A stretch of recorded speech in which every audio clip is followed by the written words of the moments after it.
नमस्कार, मैं अजय कुमार। आप देख रहे हैं बोल हिंदुस्तान। अंता का सियासी चौसठ सज चुका है, मोहरे पहचान से बाहर हैं और चालें बदल चुकी हैं। हमने अंता उपचुनाव में पिछले कई दिनों से आपको दिखाया कि अब की बार कौन से मुद्दे हावी हैं। नेताओं से बात की कि उनके कौन से मुद्दे प्रभावी हैं। हमने सरकार के नेताओं से बात की कि सरकार कौन से एजेंडे को लेकर उपचुनावी मैदान में है। लेकिन ये चुनाव सिर्फ अंता का नहीं, ये चुनाव सिर्फ हाड़ौती का नहीं, बल्कि पूरे राजस्थान की दिशा और दशा तय करेगा कि 2028 में क्या होने वाला है। क्योंकि ये चुनाव सिर्फ एक महज उपचुनाव नहीं है, इस चुनाव ने पूरे सियासत को बदल दिया है। और उसी सियासत की बात हम इस वीडियो में करने जा रहे हैं कि हमने अंता उपचुनाव में क्या देखा और अंता उपचुनाव को लेकर भविष्य की राजनीति किस कदर बदलने वाली है।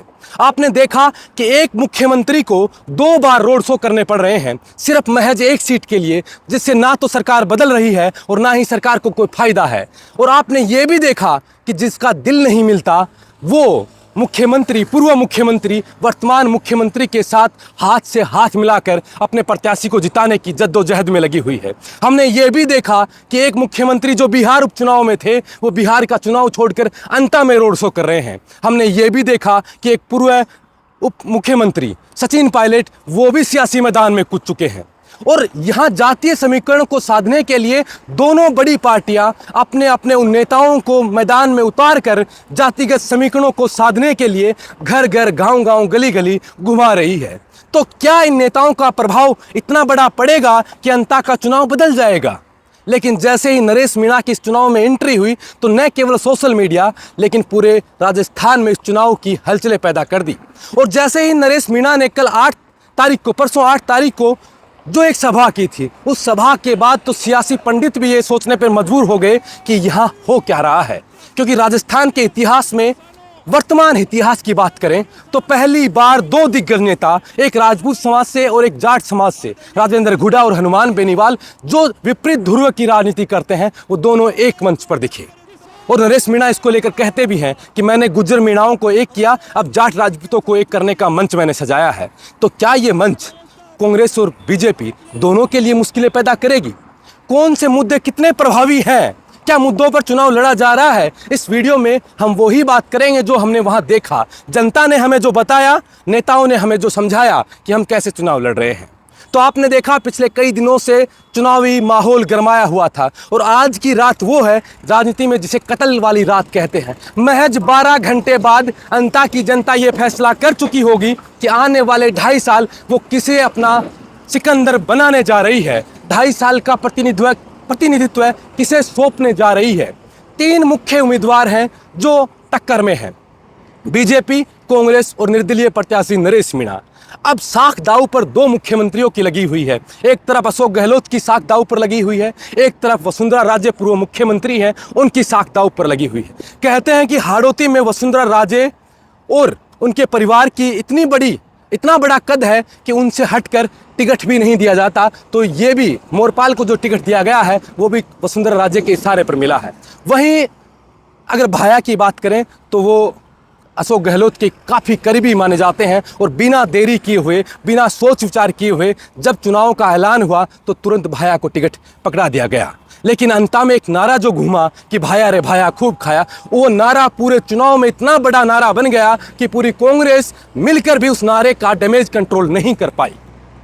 जो बीजेपी के पहले जो विधायक थे, जिसे जेल में जाने के बाद वसुंधरा के करीबी को दोबारा टिकट दिया गया, तो वो भी ये माहौल नहीं बना पाए कि हमने 2.5 साल में ये काम किया, इसलिए हमें दोबारा 2.5 साल का मौका दीजिए क्योंकि हमारी सरकार यहाँ पर है।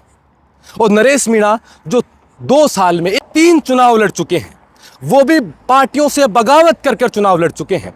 और पहले छबड़ा में चुनाव लड़ा, 40,000 वोट लिए, फिर देवली उनियारा में चुनाव लड़ा, 60,000 से ज़्यादा वोट लिए, और अब अंता की जनता के बीच वो अपने मुद्दों को लेकर जा रहे हैं। उन्होंने साफ कहा कि भ्रष्टाचार के खिलाफ हमारी लड़ाई होगी। उन्होंने साफ कहा कि बीजेपी कांग्रेस के जो गठबंधन है, जो कथित गठबंधन की जो बात वो चर्चाएं करते रहते हैं, उसके खिलाफ हमारी लड़ाई रहेगी। तो क्या अब अंता की जनता ये भरोसा कमा पाएगी कि कोई नेता हमारे पास ऐसा है जो दोनों पार्टियों से अलग हटकर हमारे लिए लड़ सकता है?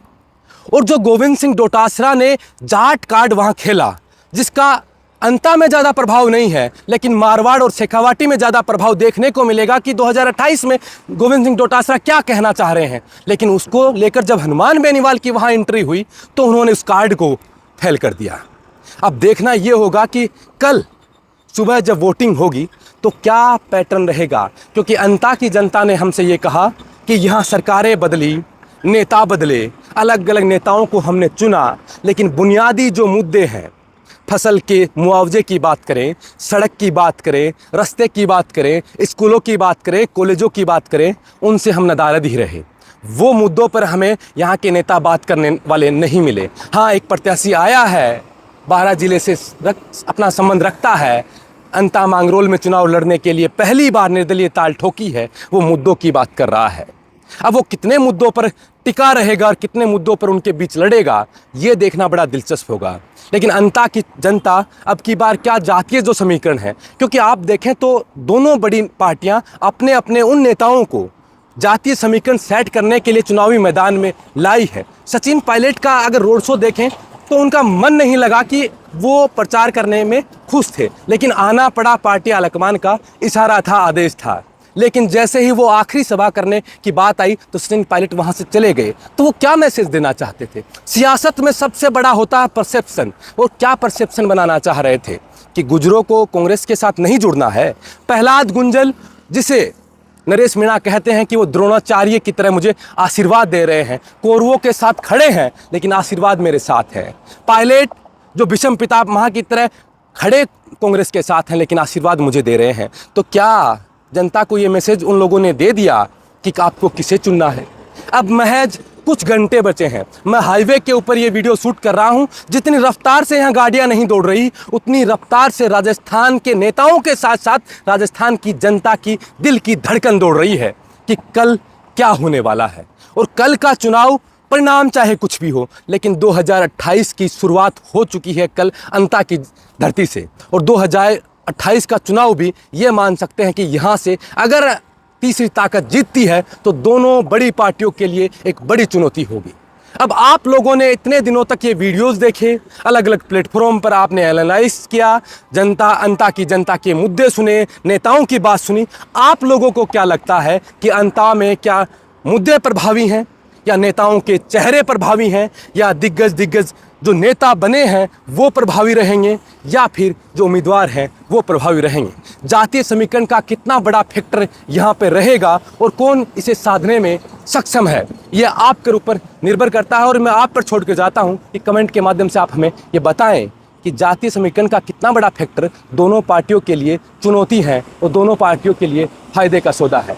अब कल से हम धरातल पर रुके रहेंगे, दिखाएंगे आपको कि वोटिंग का पैटर्न क्या है, वोटिंग के दौरान क्या क्या कुछ हो रहा है। क्योंकि अभी से अगर देखें तो Naresh Meena 2-3 video social media पर जारी करके तमाम बड़े आरोप, चुनाव आयोग को इन आरोपों पर संज्ञान लेना चाहिए। दारू से लेकर पैसे तक के आरोप उन्होंने लगाए हैं कि पैसों से भरी गाड़ियां दौड़ रही हैं, बाहर की गाड़ियां दौड़ रही हैं, दारू की भरी गाड़ियां दौड़ रही हैं।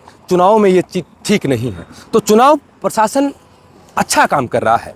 अब वो कितना अच्छा चुनाव करवाता है ये तो हम कल आपको दिखाएंगे। आप बोल हिंदुस्तान के साथ बने रहें। और आप क्या मानते हैं कि इस त्रिकोणीय संघर्ष में कौन जीतेगा? क्योंकि हमने जैसे देखा कि मुख्यमंत्री के साथ, पूर्व मुख्यमंत्री के साथ 2-2 बार मुख्यमंत्री को आना कहीं ना कहीं लगता है कि ये साख का सवाल भी बना हुआ है। तो क्या वसुंधरा राजे अपनी साख को बचा पाएंगे?